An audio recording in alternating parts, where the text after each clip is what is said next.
Kami po ay sasakay sa boat ferry dito sa Hong Kong. Ito po yung token namin at ready to go in.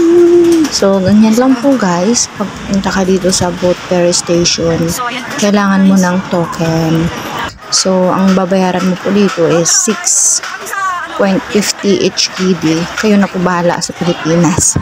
So, ito po yung tatawiran natin. Dagat po, papunta po sa kabilang linya. So, ganyan lang po siya guys. Tatawid lang po tayo gamit ang boat ferry.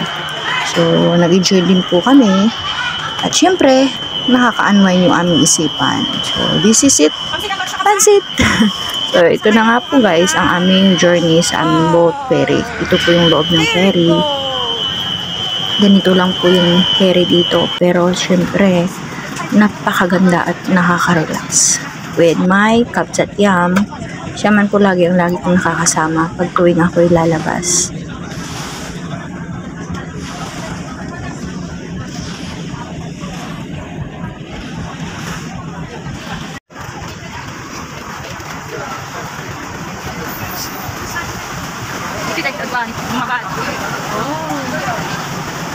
Madami pinakapilan na eh. Hindi na baba. So yan na. Tapos na yung 650. Nasa Pilipinas, magkano yung sa Pilipinas?